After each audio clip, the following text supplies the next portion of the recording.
My name is Zoe. I am age 34, and I'm a fashion stylist, makeup artist. My name is Matilda. I'm 21, and I'm an interior designer. I'm kind of a loner. I kind of just hang out by myself most of the time. I moved to New York about 2 years ago. It's a 14-year dream to be here, so it took me 14 years to get here. Worked really hard to get here, and I'm finally here, and from Indiana. It was boring. I felt like my soul was dying. I was ready to leave. I just never felt like I could be myself there, 100%. And here I know I can. I'm originally from Indonesia, Central Java. I'm adopted. I have 3 sisters who are also adopted. One's Indonesian, one's Malay, and one's Chinese Singaporean. My parents are both from the UK. And I moved here about 6 years ago for high school. Coming to New York, it made me more confident, it made me stronger, because I've dealt with a lot of things since I've been here, which a lot of people do. They say if you can make it in New York, you can make it anywhere, and I believe that. It's not necessarily the success part of it, it's the strong part of it, the strength part of it, and becoming the person that you want to be. And it kind of builds you up and shows you and challenges you to like learn those things about yourself. Honestly, it's been a little bit more rough over the last couple of years than it was when I was younger. My parents were both very young when they had me. And so my birth mother dropped me off when I was a couple months old, and I was born with both my legs weren't fully developed because I was born about 4 months premature. So I was unable to walk for the first couple of years of my life. I was in leg braces, and I was told I would never be able to walk without a walking frame of some sort. When I was younger, it was really hard for me to accept who I was. I tried to be like everybody else, like middle school, beginning of high school, and it just didn't work for me. I knew I wasn't that person, but I just was trying to be who they wanted me to be accepted and to have friends. And then the older I got, like in high school, I started being my own person and doing my own thing. And people started respecting me for it, and they were like, oh, I want to, dress like her, I want to be like her. And during the birth, they crushed my jaw in the process of delivering me because they didn't know what they were doing, so they basically just pulled me out. And so I have a permanently dislocated jaw from that.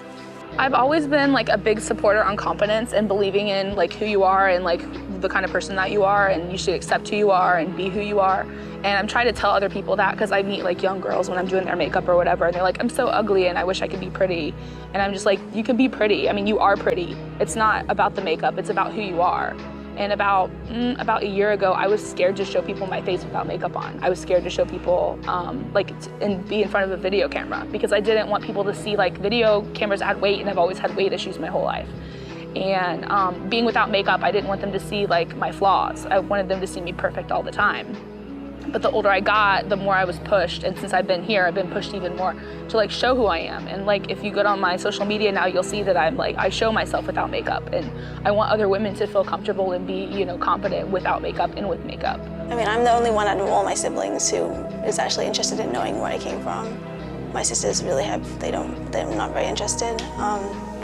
But I've always had an interest, and the only thing that I know about my parents is my mother's first name, my father's first name, and the island that she was from. So it's not really an easy way of looking for them when I only have their first names, and they both have very common Indonesian first names. I plan to move back after I finish college to find them. I went to a party for Tommy Hilfiger for his wife for an event, Fashion Week, like 2 seasons ago here. And I was invited to the party. I was invited by one of the event planners there. And I was on the list, so they had to let me in. But they kept coming up to me and asking me why I was there. Like, who are you with? Like, trying to be nice, but at the same time, like, trying to see why I was there. Because I definitely stood out. And I was like, oh, I'm with so-and-so. I was invited. I'm on the list. This is my assistant. And she's like, you handled that really well. Like, my assistant later, she's like, but if it was me, she's like, I could see that it was really bothering you. And I was like, well, it didn't bother me. I was like, it was just ridiculous that I had people kept coming up to me and asking me, like, why are you here, basically. It has a huge impact on all the relationships that I have. regarding, all the people that I've dated as well as my family relationships. They call me different things. I've been called drag queen. I've been called porn star. I've been called a stripper. I've been called ugly. I've been called beautiful. I've been called gorgeous. I've been called, some people say I look like a man. I've been called a clown. I've been called a weirdo. I've been called gothic. And these things happen to me on a daily basis. I was diagnosed about 6 years ago with depression and anxiety.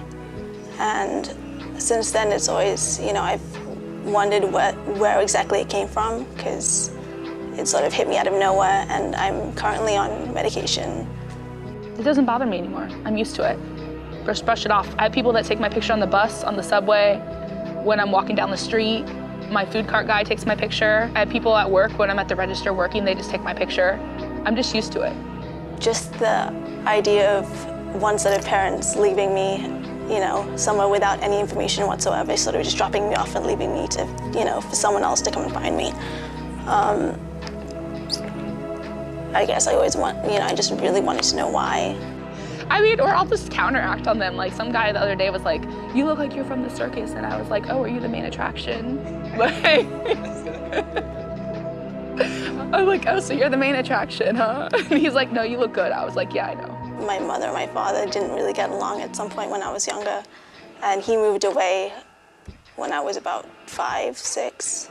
He moved away to the UK, and he never really came back. And a couple years later, they got a divorce. So I guess I didn't really have a sense of home. My mom raised I have a brother also, but my mom raised all 5 of us on her own, and she also basically helped my father with his financial situation.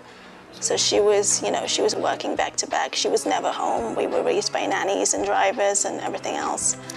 So she, she didn't really have time to spend with us. So I didn't really get to spend much time with her until we moved here a couple years ago. And she's, she's supportive about the fact that I want to find my biological parents. It's a different animal. It's a lonely place. It's a place that I never expected it to be. I thought it would be easy to be here. I thought it would be like my people. Like, I would come in and it would be like I would make friends easily, or I would meet people easily. And it's not been the case here. But I don't care, because I'm happy with who I am, and I'm happy with my art, and I'm happy with that. And I know that I'm gonna meet the people that I'm supposed to meet one day. I'm scared. I'm extremely scared of people leaving me. I was bullied a lot in school. And, that also sort of just added on with a lot of the emotional stress that I was under. I mean, believing in who you are and believing in your art and believing in yourself and your goals and your dreams, it's not easy. It's gonna be hard. And if it was easy, you wouldn't want to do it. I was told that I was ugly, I was worthless, I was an orphan.